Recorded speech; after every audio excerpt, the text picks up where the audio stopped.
กราบนบนอบน้อมยังพระติรัตนแก้วเจ้าตั้งสามประการอันหมายมีพระพุทธเจ้าพระสัทธรรมเจ้าพระสังฆเจ้าอันเป็นสรณะที่ปึงที่เคารพนับถืออันสูงสุดในชีวิต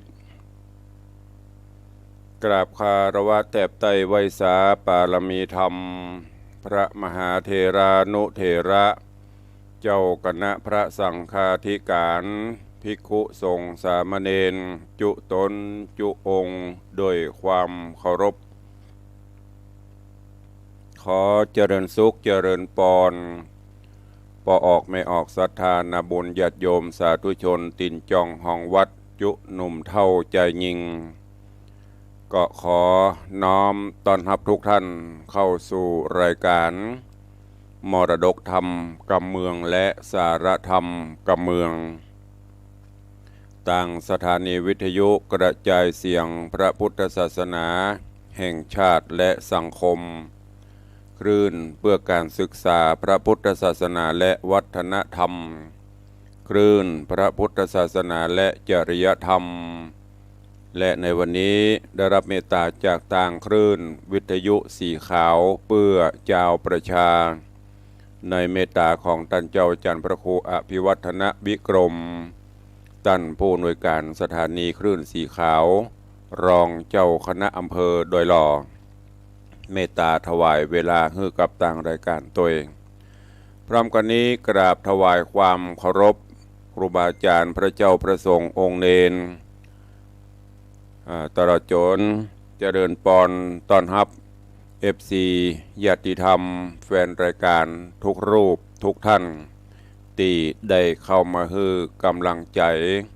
เข้ามาติดตามรับชมรับฟังทั้งภาพและเสียงการไลฟ์สดต่าง Facebook ไลฟ์รายการFacebook ไลฟ์ของสถานีมรดกธรรมวัดวังสิงห์คำต่าง Facebook ไลฟ์ของธรรมะคลายเครียด Facebook ไลฟ์ของธรรมะภาคเหนือFacebook ไลฟ์ของทีวีวัดฝ่ายหิน Facebook ไลฟ์ของตาจารย์พระครูสมุวิสุวัฒน์วรกิจโจและหน้าจอ Facebook ไลฟ์ของ FC แฟนรายการญาติธรรมที่ได้เข้ามาแล้วได้แชร์เสียงบุญได้แชร์เสียงธรรมตานเสียงธรรมนี้โดยการกดแชร์1แชร์1บุญไปยังกลุ่มเพื่อนๆของท่านทั้งหลายรายการนี้ดำเนินโดย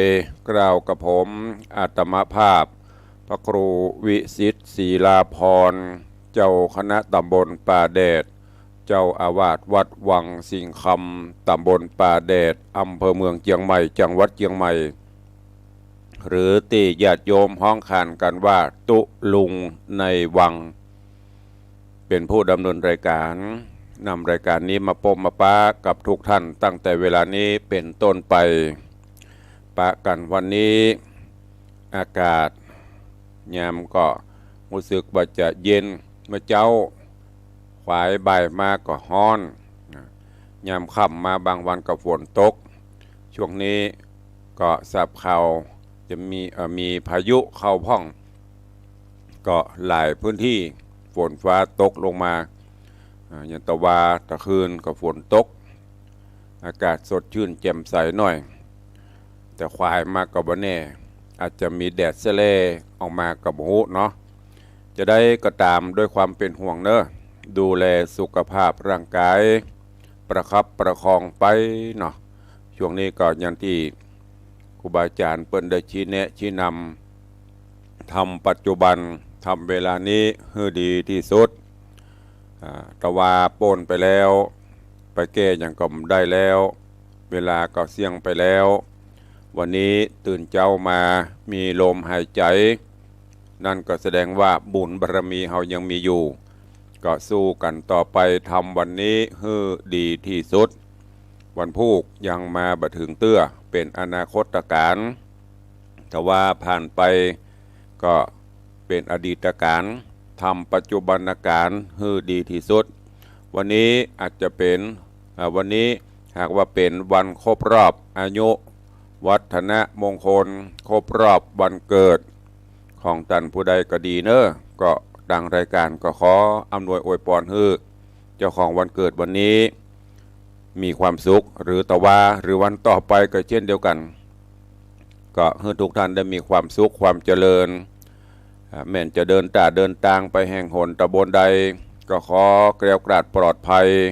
จากอุบัติเหตุเพศภัยใดๆอย่ามากำมากายราวีแม่นจากฮิก็ขอฮือปันมาแม่นจากหาก็ขอฮือปันได้จากกาจะขายก็ขอฮือกาแม่นขายหมานแม่นจากเจรจากิจการงานใดๆก็ขอฮือสำเร็จผลเหมือนกันทุกท่านทุกคนเนอะก่อนที่จะเข้าสู่รายการก็ขออนุญาตตักทายFC ญาติโยมที่เข้ามาแล้วในตอนนี้หากมันลุดไปก็ต้องขอสู่มาเนอะเพราะว่าตอนนี้ตีหน้าตุลุงนี่3 เครื่องกัน3-4 เครื่องมีตึงเครื่องส่งมีตึงเครื่องไลฟ์สดแล้วก็ที่พอนี่ก็พอตั้งโทรศัพท์คนเฒ่าคนแก่เนาะกดไปเตี้ยมันลุดไหลไปเหี่ยก็ได้จะว่าผมก็เข้าไปส่องไปพอไปดูข้าเจ้าก็เข้าไปตุลุงอย่างบัดตักบัดตายนะถ้ามันลุดไปก็เอาเป็นว่าท้ายรายการตุลุงไปเปิดดูก็จะไปไล่คอมเมนต์มาลุนเนอะเจริญปอนคุณโยมสมศรีพรหมเมืองน้อมกราบสาธุเจริญปอนโยมปินันล่าปินันจรันปิยจันทร์บ้านดอยซิวเนอะเจริญปอนคุณโยมสรินทิพย์บุญเลิศน้อมกราบไว้สาเจ้าสาธุ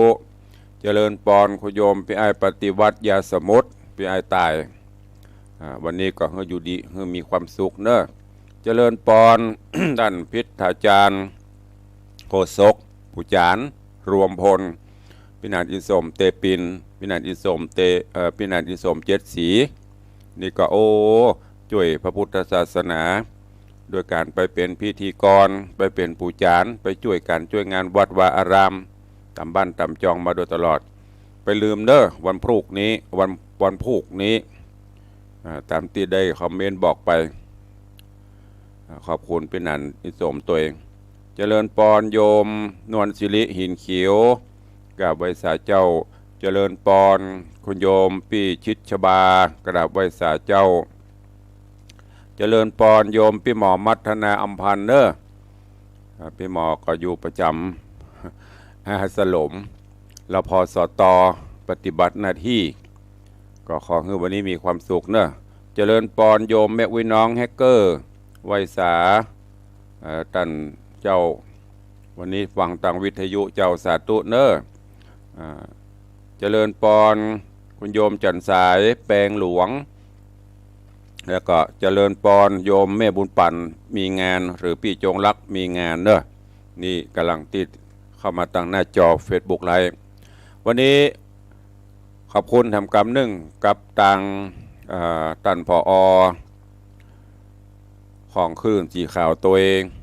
ตลอดคลื่นประจำของเฮาก็มีคลื่นกับ96ในเมตตาของพ่อครูวรลบนามวงพรหมและคลื่นลักประจำแต่ก็คือทางวัดฝ่ายหินในเมตตาปรมีของท่านเจ้าจำพระโคสมุวิสุวัตวรกิโจทุกวันพุธปะตุลุงต่างคลื่นวิทยุสีขาวเพื่อเจ้าประชาแล้วก็ย้ำตัวเด้อพี่น้องต่างคลื่นสีขาวเฮากิจกรรมของต่างคลื่นวิทยุสีขาวเฮาก็มีหลายกิจกรรมอยู่ว่าจะเป็นการถวายเตียนภาษาดังที่ครูบาอาจารย์ได้นำเรียนนำแจ้งก็เชิญชวนทุกท่านว่างเว้นก็ร่วมกิจกรรมด้วยกันเนอะส่วนตุลุงก็ภารกิจศาสนกิจก็มีนักประกอบกับกำลังจะแปลงเฮือนตัวเก่า ไม่ใช่เฮือนตัวเก่าโฮงหลวงกุฏิสงฆ์โฮงหลวงของวัด กำลังเตรียมงานอยู่แล้วก็ภารกิจอย่างที่นี่ก็มีก็บักควายตี้จะได้ไปร่วมกิจกรรมของตังวิทยุสีขาวเฮาก็กราบขอประทานอภัยสุมาอภัยกับครูบาอาจารย์และญาติโยมตัวเองเจริญปอนนะน้องคนเดิมเนอะเจริญพรคุณโยมสมทรงสิทธิตากำลังเข้ามาชมอยู่ก็วันนี้ฟังกันต่อในเรื่องของหงหิน แต่ว่าได้เทศนามาถึงภูกที่2ตอนที่1วันนี้ก็ฟังกันต่อพี่น้องคลื่นสีขาวเฮาก็ฟังไปเด้อตุลุงว่าบ่ได้เตรียมวันนี้ลืมว่าเป็นวันพุธก็เลยบ่ได้เตรียมทำสำรองก็เอาเป็นว่าฟังพร้อมกันไปเนี่ยแต่ว่าก็ขอสู่มากับปนานประเสริฐตัวเองตั้งนานโทรมาเลยบ่ได้รับสายเพื่อมารับมาหูหันกำก็โหพอจะบ่ายละปะหูเปิ้นมีอย่างโทรหลายเตื้อ5-6เตื้อคนกันวันนี้ก็เตรียมพร้อมเนื้อปากันกระบึดรายงานตัวเองใครที่เป็น FC ตุลุงพ่องลืมกันไปละกะเพราะบล่ำได้ปะกันบ่ตั้งแต่น่าน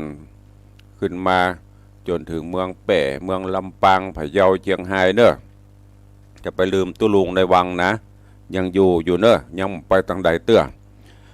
พระธรรมเทศนาเรื่องโหงหินตะวันนี้มาถึงตอนที่โพธิสัตว์เจ้าทราบความเป็นจริงหูเรื่องความเป็นจริงว่าไผเป็นป่อไผเป็นแม่ที่แท้จริงหลังจากที่องค์อมรินทร์พระอินทร์เจ้าฟ้า มาฮับเอาเมื่อที่แม่นาถึง6 คนเอาโพธิสัตว์เจ้าหลังจากที่เกิดออกมามีลักษณะครบถ้วนสมบูรณ์ครบ32แต่โดยแม่นาถึง6 คนคิดการไก่กลัวไปลู่ทรัพย์สิ่งสมบัติพัสถานราชบัลลังก์ก็เลยเอาโพธิสัตว์เจ้าม่อนจะแล่นนี่เป็นกำเมืองเนอะม่อนแล่นลงปืนกระล่างเปิดฝากเปิดฝาเปิดแป้นใต้ถุนแล้วก็เอาหลอดลงปืนหูจ่องลงกระล่างด้วยปุญญาปรมีองค์อมรินทร์พระอินทร์เจ้าฟ้าก็ฝังไปฮับเอาแล้วก็เอาไปเลี้ยงบนสวงสวรรค์จันฟ้าปุ่นไปอยู่กับแม่เทพพยดาตั้งหลาย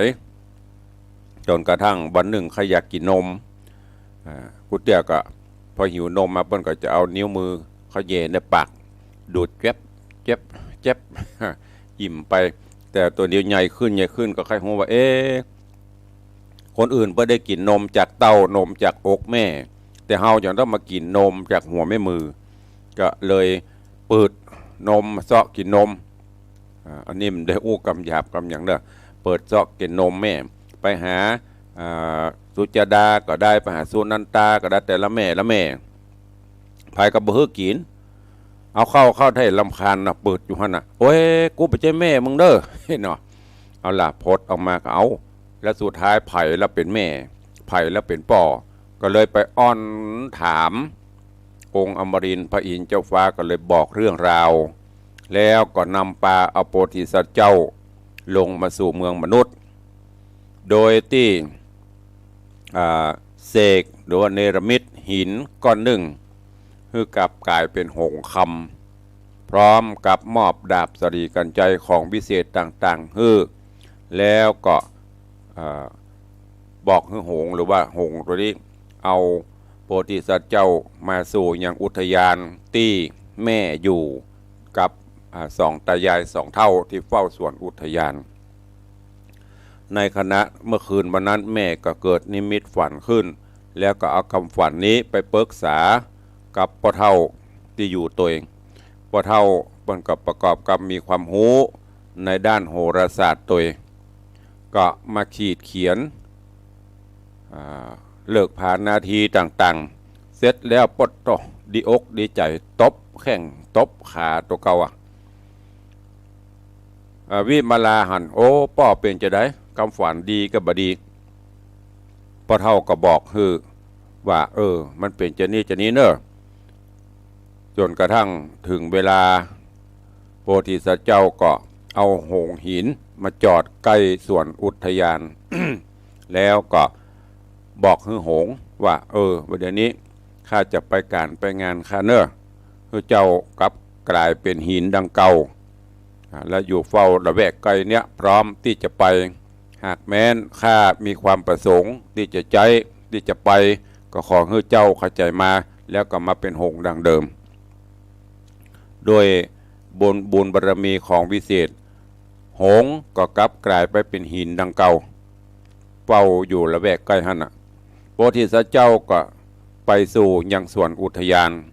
ไปพบไปปะใส่หันแม่ตัวเก่ากำลังอุ้มหมาอุ้มลูกหมาน้อยคลอเคราเล่าเล่นกันไปโดยนึกว่าเป็นลูกของตัวเก่าโพธิสัตว์เจ้าสังเกตสังกาหันตามเหมือนดังที่พระอินทร์ท่านเจ้าได้บอกไว้ก็เข้าไปใกล้แล้วก็ไปกราบลงที่ตีนของวิมาลาอันเป็นแม่วิมาลาก็ตกใจโหอันนี้ลูกไผ่หลานไผ่จู่ๆก็มากราบตีนเฮาเอาตีนเฮาไปเยี่ยมไว้บนหัวแหมต่างหากจากนั้นก็เริ่มสอบถามที่มาที่ไปกันโพธิสัตว์เจ้าก็เล่าเรื่องราวต่างๆให้ฟังตั้งแต่ต้นมาตั้งแต่ต้นจนจบว่าเมื่อก่อนเกิดมาเป็นเจ้านั้นแม่นาถึง6 คนเกิดความอิจฉาตาฮ้อนก็เลยเอาลูกเนี่ยไปขว้างลงพื้นกระล่างลอดจ่องลงไปลูกไปอยู่กับพระอินทร์เล่าเรื่องตั้งแต่ต้นให้ฟังแต่ว่าเทศนามาถึงตัดที่นี้ก็จบลงไปหมดลงไปแห่งตอนหนึ่งวันนี้ก็มาฟังกันต่อว่าเรื่องราวของหงส์หินจักเป็นจะใดก็เจริญปอนทุกท่านได้ติดตามรับฟังพระธรรมเทศนาปืนเมืองเหนือหงส์หินในผูกที่2ตอนที่2ที่ตุลุงได้นำมาเทศนาให้ฟังเด้อเจริญปอนต้อนรับคุณโยมพี่ไอจังซอยุทธนาเด้อกาบใบสาครับกำลังเข้ามาแล้วก็มีโยมชนจันทร์สอนคำกาบใบสาเดินทุกท่านเด้อตึงตังบ้านตึงตังเฟซบุ๊กสดับรับฟังธรรมเทศนาในหงส์หินในตอนต่อไปณโอกาสบัดนี้ เสียงอัดจำบดีกะแอมกะไอพดจดออกไปขอประทานอภัยกับทุกท่านเด้อนะโมตัสสะภะคะวะโตอะระหะโตสัมมาสัมพุทธัสสะ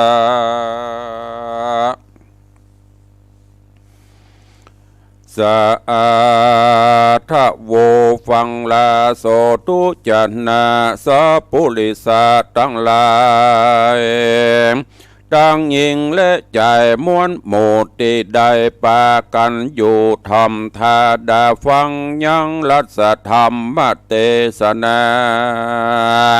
หงส์หินลำดับมาแถมแล้วเราขอเชิญศรัทธาตั้งหลายนุ่มเท่าจูงตังจิตใจเราติดตามทาดาฟังต่อไปนานี้และนานในกาละเมื่อแม่น้อยเอาลูกน้อยบุญเรืองฮือรอดดาจ้องแย้มเดียวก็เกิดเป็นเปียวยะยันฮือฮ้อนที่นั่งคุณอินพระนรินทร์อยู่ฟ้าก็ว่ายนาลงมาฮับเอาลูกน้อยจากกาดกอยเมืองคนไปสู่เบใจโยนภาษาทอันเป็นแดนราชเมืองบนและนาโพธิสัตว์เจ้าได้กล่าวขันเรื่องราวการต่างๆฮือแม่เจ้าได้รับฟังนั่นแหละนาว่าเหตุการณ์ต่างๆเป็นมาดังนี้แหละนาแม่เฮยดังสุตวัดในกาละยามนั้นนางนอจันเทวีได้ยินกำดีลูกเต่าอันมาบอกเล่าไขจะความสั่งกามีมากนางเต้าราชคณิงใจว่าเป็นสันใดแต่เล่ากันนางนอเนาคณิงแล้วนางนอเกี่ยวจริงอธิษฐานว่าอายังกุมาโรอันว่ากุมารผู้นี้นารูปโสภาหนุ่มเนาแม้นเป็นลูกข้าเจ้าบ่จวดจาดว่าบอกจวดจาดควรโจม ขอฐานนมแห่งคาจุงปริบุญนาจุงปริปุณนามากพร้อมน้ำนมเต็มต้อมดังเสาะดังสองเตาแล้วปุ้งเข้าปากกุมารฮือเป็นพิญาณวิเศษได้แจ้งเจตข้อกังคามแห่งกูมาตานิเตอว่าอ่านยามนอนยินประหลาดนักหนาส่วนฐานะนมแห่งแม่ก็มาเต็มก็เต็มมาแต่สองเตา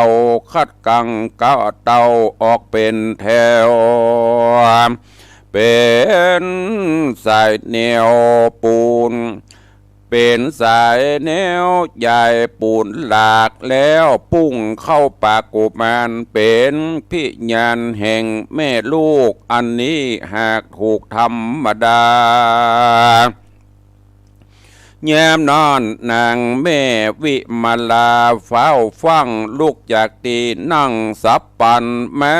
หอบจอมขวัญนอนละหูว่าเป็นลูกเต่าบ่อสังกานางมีน้ำตาไหลหลังกัดออกดังเวโวกัดอกกังเวโวนบ่อาจจักถ้าลงตนอยู่ใดกอดลูกไทยสยุบไปก็มีในกาละนอนแลตาในกาละแยมนอนส่วนอันว่าสองผัวเมียเกเท่าหันสองเจ้าสยุบได้จิงเอาแนมมาภายนาแห่งสองกำพระกุมารอันเมื่อมอนสยุบเต้าปู่ย่าทาปู่ย่ามาทาปอบขวัญตานวิเรียกสองขวัญจอมนอดลาบาลูกมาเตอะเจ้าสองขา ลูกมาเตอะเจ้าหน่อสายเมืองตั้งสองบุญเรืองแม่ลูกจุงกึดถูกแดนโคอย่าตุ้มตัวนี้กว่าสองหัวใจปูญาจุงลูกมาปานสองจอมตานหันกันแล้วสองนอกแก้วโศกเศร้าบ้านนี้สองเชื่องเจ้าเมื่อมอนเสียนิจันจะเตปีอุโพอันส่วนไอญิกาสองเท้าก็มาลมเล่าป่าปะขวัญแห่งสองจอมตันผู้ทอนกล้ำบิงวอนจะเจียวปู่เรียกแล้วแง่ก็มาเรียกเล่านั่งกลมเป่าหูคืนสอง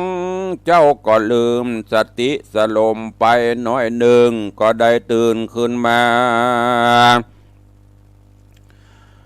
ล่ำดับล่ำงับโศกาได้แล้วสองนอแก้วอยู่สุขใจกังวลใด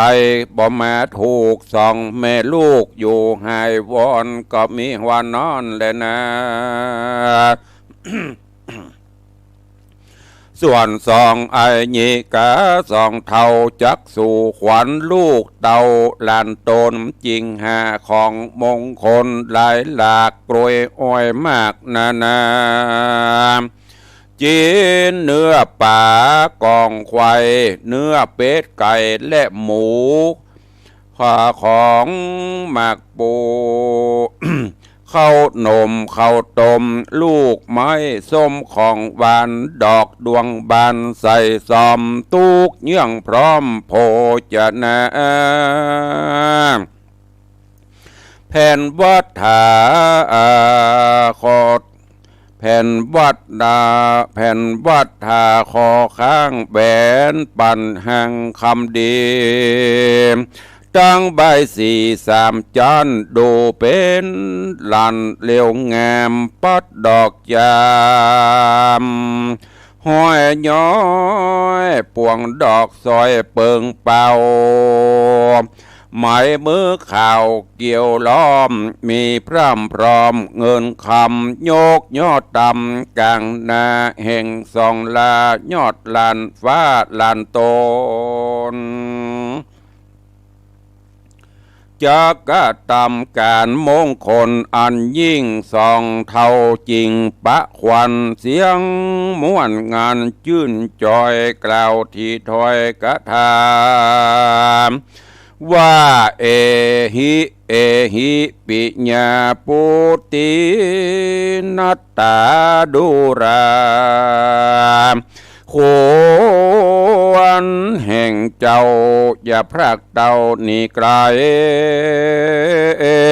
อย่าตกใจขับป่าอย่าหนีไปล่าต่างดาวจุ่มใดจืนเงาเจยบานสะเวยอาหารของควายอันปูญาไทยตั้งสองหากได้มาปองแต่งไว้หือควันแก่นไทยสองสลีกำได้ดีหากกล่าวว่าสองปูญาหากพญาดีแล้วเอาสลีไฟเตดเป็นไฟวิเศษมงคลผูกมือสองโตนแม่ลูกเป็นมังกลาผูกกำปอนวาติขายุโกอายุวันโน สุขังปะลังดังเนวโดระสองสลีจุงมีอายุสุขเตียงเต้าร้อยสาวขวบเข้าตีขายอดหรือจะสลาบได้เป็นเจ้าภาพอาณาฮือฝุ่งประจาไพร่ฟ้าได้น้อมนาขาบสมปานแดดเตอะลานเฮยกันปูหญ้าปะควันแล้วเฮือลูกแก้วสบายจริงโกฎหมายวิเศษยังน้ำมัดเป็ดปะวอนใส่น้ำมะก่อนแห่งเจ้าเอาว่าหนอเนาวัฒนกุมารเหตุเป็นเจื้อคันบงสาแห่งคัตติญะหนอเตายศภาพดาวปะลาเจ้าเกิดมาทุกข์ยากความลำบากหลอดตายบอกว่าบ่วำวายวินาศเพราะอินตาที่ราชเจ้าคุณนาจริงวังทะลาตามไตชื่อว่าหนอไทยวัฒนกุมารว่าอันก็มีแลสาเตวีส่วนนางวิมาลาเลิศแล้วกันใดป้าลูกแก้วบุตรลวดให้โศกาต้องตื่นอยู่โจมจื่นสวดสดีจำเริญสลีตุกคำเจ้าอยู่กับปู่ย่าเท่าสองข้างบ่อทุกขาลำบากที่ในห้องหาดอุ่นยานสุขสำลานใจมากกับลูกน้อยราชบุตรส่วนสุนักขาหมาน้อยอันญานานอันนางเมียน้อยแต่งเหตุอันเต้าฮือจากเหตุขับจำเนนางก็เลี้ยงไว้ดีบ่ฮือพรากบ่ฮือแม่ก้อนอยากสันได้แปงตี้นอนไว้ตี้หัวคันใดฮืบมันไปอยู่เฝ้าลวดสายสืบเก้ามีมาเป็นธรรมดาจารีตอันเป็นเก้าฮีดสืบสายคนตั้งหลายแต่งสะอาง ยังอาวาสหังเกหาจริงบอกขาดโปราแต่ไทยว่าหัวคันใดเป็นที่หมาเฝ้าตั้งแต่โปธิสัตว์เจ้าศรัทธา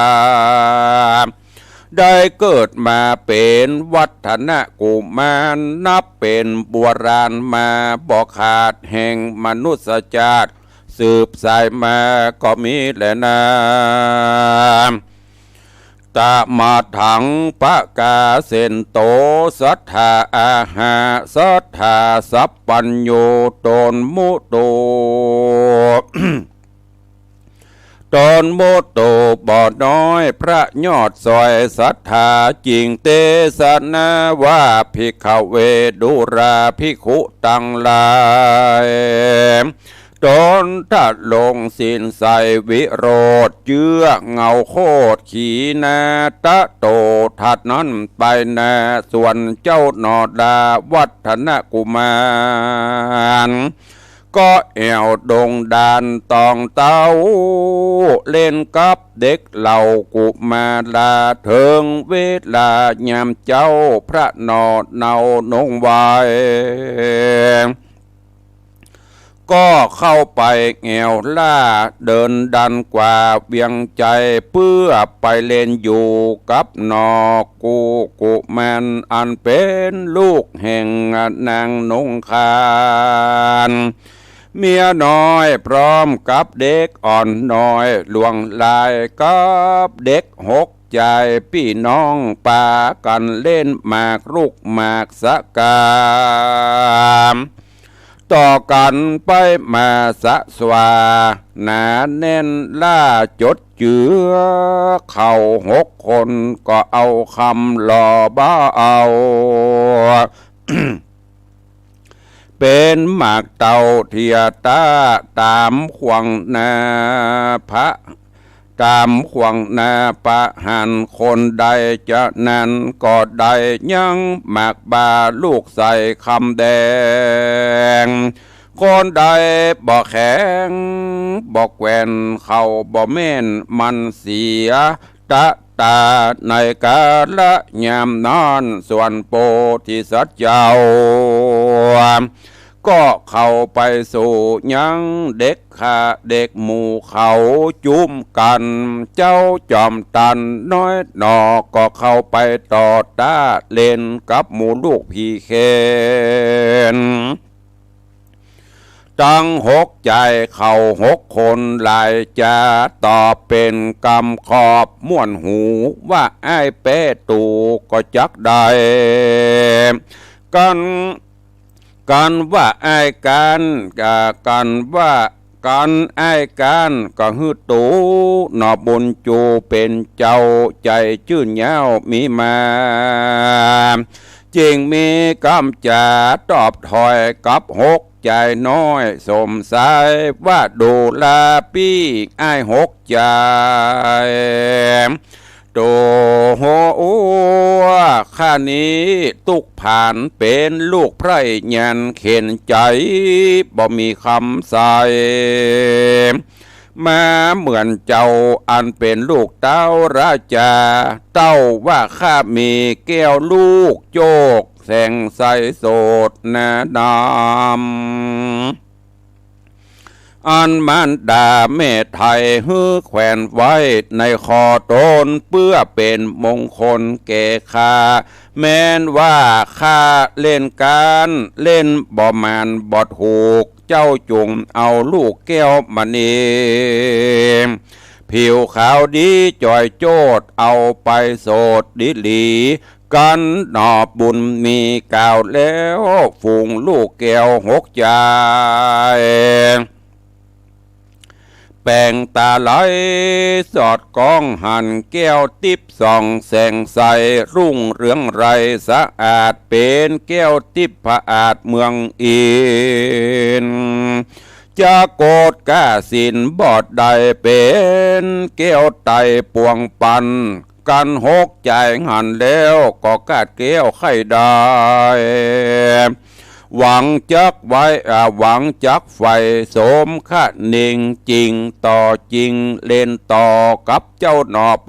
ธิญาณ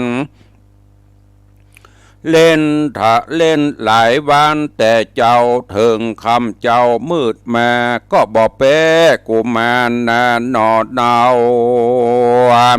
ส่วนว่าเจ้าน้อยนาดเป็ดได้หมากแห่ง6 ลูกแล้วเอาผูกกับแจงพารีบไก่กาไปหาแม่อยู่ในแก่อุญญาณมอบหมากบาคันแก่แม่ตนก็มีวันนั้นแหละนะตาโตปัฏฐาญาแรกแต่นั้นไปนาเจ้าหนอฟ้าบุญเทียวก็เอวเตียวไปเล่นยางหมากบากับลูกละลูกเจ้าฟ้า6 คนเจ้าอุดมหน่อยนาดมีโจกลาบดังใจทุกวันไว้บอกกาดได้บ้าคำ6 ราชจุวันนำไปเลี้ยงจอมโขนตนแม่และ2 เท่าแก่ผัวเมียหือโปดไปเสียยังตุกยากมั่งมุนมากเป็นดีก็มีแล้วตากาเลปาราณสิยังตีเนจักจะถึงยังแดนเมืองปุรีปาราณสีเขตหันเป็นเมืองคันกาเป็นเมืองเขตจันโบราณมียักษ์มันกระยาบมาปองขนาบหิงสาแก่เจ้าพระรามิงกวางมาอวดอ้างเอากินเป็นอาจีนเมินมากยักษ์เท่าหากเบียนคนบ่มีไผพระจนเป้ใดยังยักษ์ถอยไรกินโคโอนมันเตียวโหนแม่จุวันคนในเมืองบ่อพันเข้าออกไปสู่นอกปาราเพราะกลัวยักษ์ขาแก่เท่าลากเอาคาบเน่าไปกินก็มีแลเอกติวะสังยังเมในวันหนึ่งใส่พระนอไทยโปธิญาณถึงเวลาการมาฮอดเจ้าจอมยอดนงไว้เติงเวลาไปเล่นเจ้าบ่เว้นเสียไหนจริงออกเวียงไปเล่นล่อหมากบาต่อ6 ใจเจ้าบุญไผ่เล่นถึงค่ำตะวันตกต่ำลงแรงก็ได้คำแดง6 ลูกแล้วเอาผูกกับเสือว่าจะขึ้นมือดังอ่านแย้มนั่นเข้า6 ใจปีน้องเอิ้นปากห้องเจียนจ่าฮือเจ้าทายุดก่อนว่าดูราเจ้าอ่อนกูแมนเจ้าอย่าหันไปกว่านอกปลาบยามค่ำตูจักบอกพรำปันสหายยังมีผีพรายยักษ์แก่นมาแอวเล่นกินคนมันดักอยู่หนขอบจันที่เขตหันประตูยักมาจูอยู่ไกลตี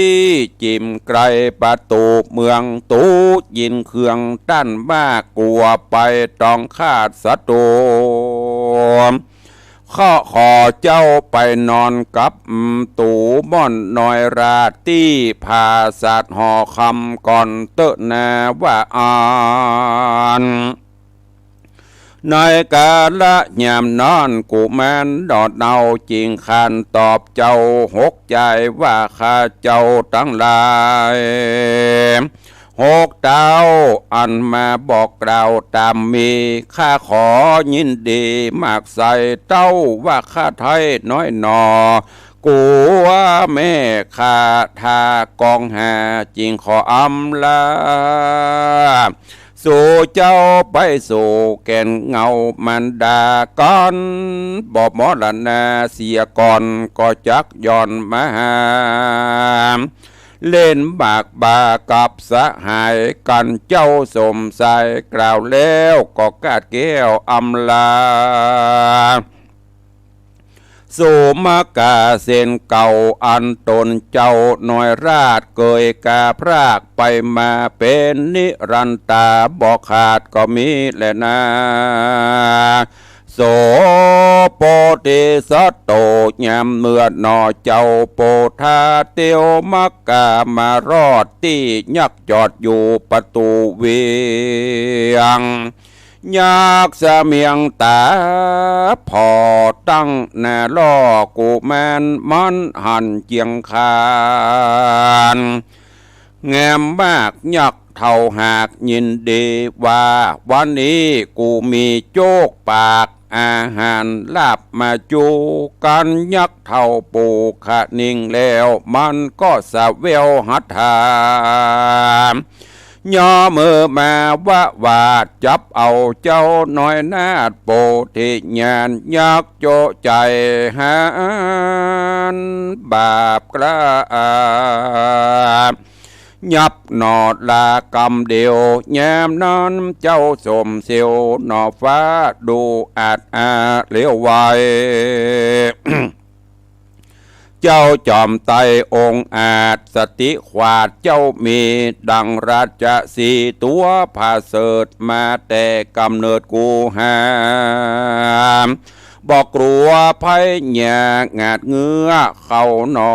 เจ้าหนอเนื้อนงคานจริงกล่าวกำหันสีหันนาดว่าโดรายักษ์ราชผีพรายเกยกินจินคนลายมามากมึงใจบาปมนมีกาละยามนี้มึงยักษ์เท่าบ่อาจกินกูเล่าดิลีอายุจีวีแห่งมึงเท่าก็จักเสียงเล่าดิลีก็มีหันแลนาเนธิตาขีญาอันกล่าวยังห้องข้าวธรรมเทศนาหงหินผูกทวนสองอย่าได้มองต่ำจ้าก้อยอดทาฟังไปผูก3 4 5 6 7ไข่ไปนาเจ้านอดลาจักเป็นสันใดก้อยอดฟังไปก่อนแลนานิติตาก็บังโกมสมเด็จสเด็จพระธรรมเทศนาหงหินผูกต้นที่สองจบปริปุณนังไปเรื่องราวกำลังเข้มข้น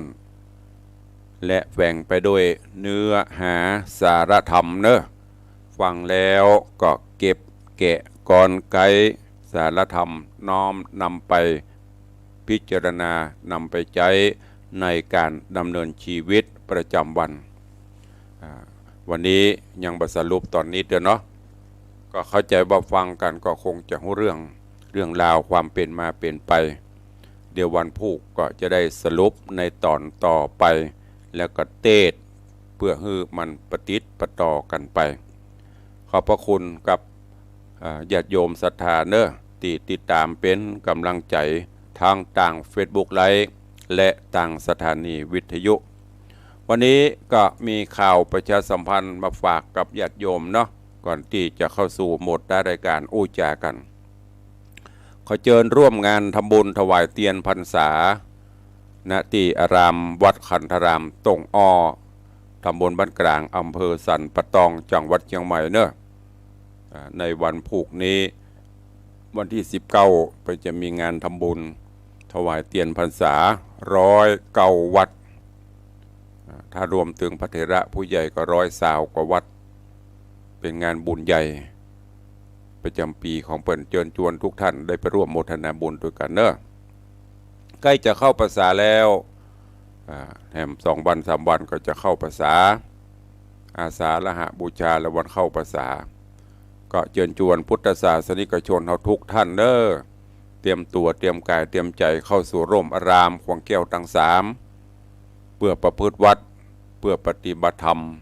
ชีวิตของเราเหลือน้อยเนออีพ่ออีแม่อย่าได้ประมาทควรขวนขวายตักตวงความสุขตักตวงสร้างบารมีธรรมเพื่อเป็นสัมภาระ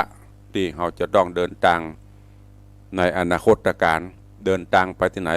เดินทางไปแห่มภพแห่มชาติที่ไหนโมโหเคยเตือนญาติโยมทั้งหลายอยู่เสมอถึงวันอายุเขาเสี่ยงไปเนอะไม่ใช่ได้คืนนะไม่ใช่ได้นะจากที่ไผ่อายุ50อย่างตุลุงเตือนไปเกณฑ์เฉลี่ยอายุคนเขาไม่ได้แจ้งเนอะแต่นำมาเตือนมาบอกอายุคนเฮาเกณฑ์เฉลี่ยอย่างเพิ่นบอกว่าประมาณ75ถึง80ปีถ้า50เฮาก็เหลือเวลาบนโลกนี้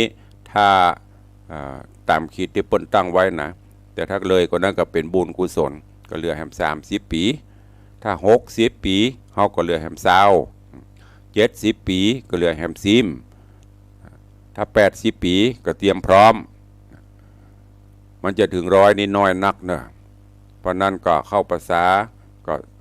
หืนละบ่วงให้พ่องจะไปห่วงลูกห่วงล้านห่วงเข้าของสัมปติห่วงหั่นห่วงนี้มีไผ่พ่องอุ้มลูกอุ้มหลานหอบผัวหอบเมียไปตัวเองมีไผ่พ่องโอ้คฤหาสน์ข้ามีหลายที่ดินข้ามีหลายผืนรถข้ามีหลายกันเกยเอาไปตัวก่อนไม่มีแม้แต่สตางค์เพิ่นเอายัดปากซับปรือก็เอาออกไปไผ่ใส่เขี้ยวคำเข้าไปสมะ เข้าห้องมืดก่อนที่จะยกขึ้นเต่านะเรียบร้อยตุลุงอย่าว่าโหเพิ่นเล่ามาอันนี้เป็นความจริงเนี่ยญาติโยมทั้งหลายบ่ได้อย่างไปตัวนอกจากบุญกุศลเนอะเพราะฉะนั้นเนี่ยเมื่อกี้วันเนี่ยเตรียมพร้อมภาษา3 เดือนมี13ศีลตั้นนะถ้าเรายังสละ13วันนี่บ่ได้ก็โอ้นักเกพ่องโอ้ไปบ่ได้ตุลุงมีไข่พ่อหลานบ่มีไผพ่อลูกมีไผเฝ้าบ้านแล้วลองหวนปึกไปถ้าเรามือหรออู้ง่ายๆถ้าเราตายหรอไผจะมาเฝ้าไผจะมาพ่อนี่ใหญ่เขาจะบินนกมาพ่ออีอย่างผีตายตุลุงพ่อตุลุงอันทองพุทธวัตรโอ้ขอกูตายเด้อกูจะเป็นนกมาจับหน้าต่างจับป่องในพ่อสุกมะสุจะกินอย่างน้องมาจับมาเดี๋ยวเขาอย่าเบื่อเงาหวดอันนี้ฝากไว้กับทุกท่านเนอะโดยเวลาจำกัดแล้วก็วันพวกนี้ที่มหาวิทยาลัยไฟเทิร์นสนามบินก็จะมีพิธีปลูกฝ้ายงานบุญจุลกฐินซึ่งปีนี้ก็ต้องขออนุโมทนาและเชิญชวนญาติโยมศรัทธาเนอะโดยทางมหาวิทยาลัยไฟเทิร์นโดยอาจารย์แม่ดร.มรกตสุวรรณชินท่านดร.กิตติพัฒน์ดร.ชัดทิพย์สุวรรณชินและคณาจารย์ครูบาอาจารย์ลูกหลานตันเต้าตระกูลสุวรรณชินจะได้ประวรณาเป็นเจ้าภาพใหญ่ในการทอดถวายจุลกฐินครั้งแรกครั้งประวัติศาสตร์ของวัดและของมหาวิทยาลัยในโอกาสที่มหาวิทยาลัยไฟเทิร์นก่อตั้งมาครบมีอายุ25 ปีเบญจเพศและก็ในโอกาสที่อาจารย์แม่ดร.มรกตสุวรรณชินมีอายุครบรอบ84 ปีการนี้ก็จึงจะได้จัดมหาบุญปางใหญ่ปางหลวงตอดจุลกฐินเพื่อสมทบทุนก่อสร้างกุฏิสงฆ์โฮงหลวงของวัดวังสิงคำก็น้อมเอิญเชิญชวนทุกท่านสายบุญทางอาจารย์แม่ทางท่านดร.กิตติพัฒน์ดร.ชัดทิพย์ก็เปิดกว้างให้ทุกท่านได้มีส่วนร่วมได้เป็นสายบุญสายกุศลร่วมมาสมทบร่วมกันเนอะในวันที่6ที่7พฤศจิกายนปุ่นเป็นวันทำบุญก็จะมีพิธีต่อฝ้ายที่เขาปลูกในวันพุธเนี่ยก็จะต่อเก็บฝ้ายต่อฝ้ายเย็บย้อมตัดเย็บฮือเซตในวันนั้นตลอดตั้งแต่เมื่องายของวันที่6ไปสิ้นสุดปุ่นวันที่7เมื่อเจ้าก็จะแห่แห่นแต่นแต่เป็นขบวน มาตอดถวายแล้วก็จะได้ลวดประกอบพิธีวางศิลาฤกษ์กุฏิสงฆ์โฮงหลวงของวัดวังสิงคำตัวการนี้ก็เจริญปอนเจิญเนอะและโดยเฉพาะญาติธรรมญาติโยมเศรษฐีใจบุญในทุนใจดีมหารัตนอุบาสกอุบาสิกาผู้ใจบุญทั้งหลายตุลุงก็ขอเชิญชวนเนอะช่วยกันสรรสร้างกุฏิสงฆ์โฮงหลวงขึ้นมาแล้วเวยได้ตั้งจิตอธิษฐานขอผู้มีบุญได้มาร่วมในการเป็นเจ้าภาพวางศิลาฤกษ์เจ้าภาพหลุมฤกษ์หลุมมหาฤกษ์เก้าหลุมเก้ามหาฤกษ์ด้วยกันมหาฤกษ์แล้วบอกว่าหลุมละ100,000 บาทก็ได้รับเมตตาจิตเมตตาธรรมจากญาติโยมศรัทธาแจ้งความจำนงเข้ามาเรื่อยๆอันดับแรกก็มีต่างอาจารย์แม่ดร.มรกตสุวรรณชินดร.ชัดทิพย์สุวรรณชินดร.กิติพัฒน์สุวรรณชินในฐานะประธานใหญ่ในการต่อจุลกฐินก็รับเป็นเจ้าภาพ1มหาฤกษ์1หลุมถัดนั้นมาก็มีโยมป่อขมูลแม่บัวคำตันฟูพร้อมลูกหลานก็ร่วมทำบุญ1หลุมถัดนั้นมาก็มีโยมแม่อำไพกองราชโยมพี่ไอนรงค์มูลศรีพร้อมกับครอบครัวลูกหลานบ้านแม่คือดอยสะเก็ดร่วมเป็นเจ้าภาพ1หลุม1เลิกถัดนั้นมาก็มีโยมป้ออาจารย์บุญมาโยมแม่ตูนแก้วทาคำแปงแล้วก็มีโยมตันพอถนอมอาจารย์จิตราทาคำแปงแล้วก็ลูกหลานตันเต้าครอบครัวร่วมประวารณาเป็นเจ้าภาพแถม1มหาฤกษ์1หลุมแล้วก็ถัดนั้นมาก็มีคุณโยมก็ตั้งตรงจิตโยมยุทธินีตั้งตรงจิตพร้อมครอบครัวก็ร่วมเป็นเจ้าภาพ1ชุด1มหาฤกษ์นี่เป็นเจ้าภาพเนอะก็เชิญชวนทุกท่านส่วนท่านที่จะรับเป็นสายบุญหรือทุกท่านที่ร่วมบุญกฐินบุญต้นเงินที่ตุลุงประกาศไปคราวก่อนนะยกยอดมาเป็นกฐินตัวกันหมดเนอะต้นละ999 บาทใครจะร่วมบุญก็ร่วมได้ขอบคุณทุกท่านตัวเองเอาละท้ายรายการวันนี้เหลือเวลาแถมหน่อยตักตายพี่น้องศรัทธานาบุญต่างบ้านต่างจองเนาะส่วนต่าง Facebook ไลฟ์ตอนนี้ก็มียายเอ้ยโดยซิวโยม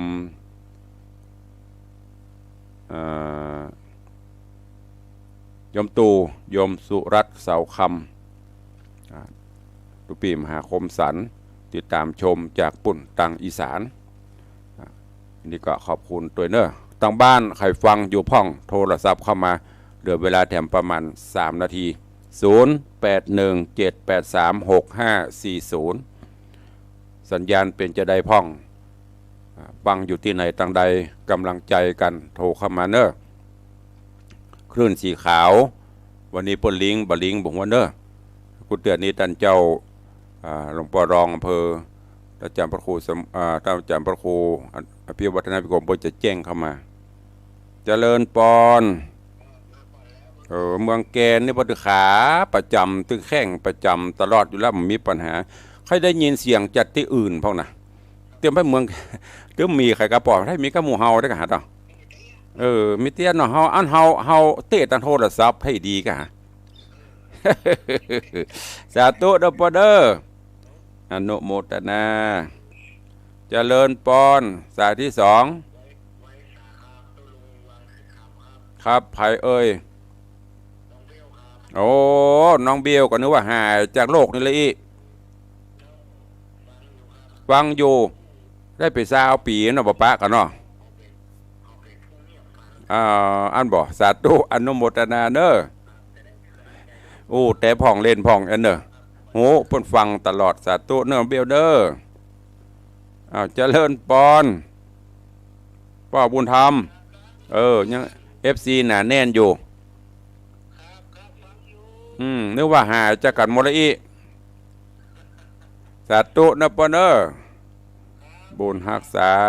ยมป่อบุญธรรมจากเวียงปะเป่าเอาเจริญปอนสาธุอนุโมทนาอีกะชื่นใจสาธุเนอเอาสายต่อไปเจริญปอน ฮัลโหลอ้าวสายต่อไปเข้ามาเด้อมีแฮมก่อ